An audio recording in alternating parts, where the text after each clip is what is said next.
Kayo po ba mga bossing ko ay isa sa lagi na lamang may problema tungkol sa usapin ng pera? May re-recommenda po ako sa inyo po mga bossing upang sa ganon mag-goodbye problema na po kayo tungkol sa usapin ng pera. Bukod sa inyong sipag at tiyaga at pananalig sa mga Panginoon ay mainam na subukan nyo ang ganitong mga pamamaraan at ito po ay makakatulong upang sa ganon magtuloy-tuloy ang pasok ng swerte. Halimbawa po mga bossing ko ay isulat nyo po dito 1 million. Yan, sulat nyo po dyan 1 million or kaya ibulong nyo po sa ating dahon ng laurel, magkakaroon ako ng 1 million. Ngayon po mga bossing, tapos yung pong ibulong, positive lamang, makakamtan po natin ang ating mga pinapangarap. Ang gagawin nyo po, isindihan nyo po ito mga bossing. Yan. Ngayon, kapag nasindihan nyo na po siya mga bossing ko, kayo po ba ay merong cinnamon mga bossing? Kasi alam nyo po ba ang cinnamon ay nakakatulong din upang sa ganon mabilis nating ma-achieve ang mga pinapangarap. Halimbawa po ay ganito mga bossing, at dahil nga po sa medyo malakas ang hangin, ito yung ating cinnamon. Ang gagawin po natin mga bossing ko, ito yung ating dahon ng laurel, magpapatak tayo ng konti. Yan, nagmi-mix na po ang aroma ng cinnamon at ganoon din ang ating dahon ng laurel. Mag-wish ka lamang. Yan po mga bossing, mag-wish ka na sa pamamagitan nito, maraming pera ang darating sa akin. Ganyan ang pag-wish mga bossing. Makakatulong po yan para mabilis nating ma-achieve ang ating mga pinapangarap. Isa po yan sa mga sikreto mga bossing.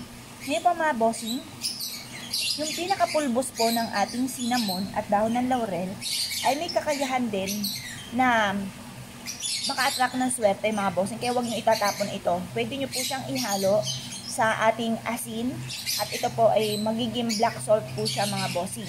Makakatulong po yan para kagad po tayong ma-achieve natin yung ating mga pinapangarap. Isa po yan sa mga sikreto. Subukan nyo po yan mga bossing. Kasi minsan napapaisip tayo, anong meron sa atin? Bakit gano'n napakasipag naman natin? Pero parang sa wala't wala ang ating kasipagan.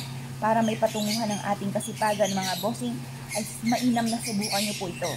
Ito po isa sa mga subok na napakaswerte. Ako po mga bossing ko, isa sa mga paborito ko, ang pagsusunog ng dahon ng laurel. Ang dami-dami ko pong dahon ng laurel mga bossing. Meron po akong isang sako na dahon ng laurel at ipapakita ko din po ito sa inyo mga bossing. Dahil ito po ang paborito kong pampaswerte mga bossing.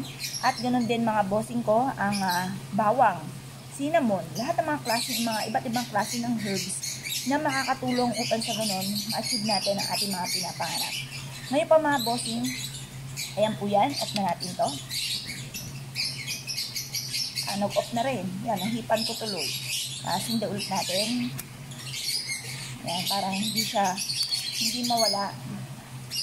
Yan pa mga bossing. Yan. At isasabay ko na rin dito ang mga bossing ko na nagpapagawa ng sarili nilang mga botelya, mga bossing. At ipapakita ko rin po ito sa inyo kung paano natin ito ginagawa.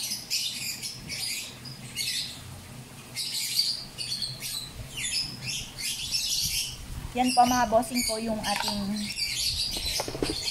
pagpapausok niyan.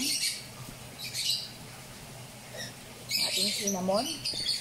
Magtatawag yan ng swerte, magtataboy ng mga kamalasan. Yan, yung usok niyan mga bossing ko ay magtatawag ng swerte. Subukan nyo po yan. Bukod po sa dahon ng laurel, pwede tayong gumamit ng cinnamon. Yan po mga bossing ko, kayo po naniniwala at nais nyo po yung gawin. Subukan nyo na po ito at good luck po sa inyo po lahat.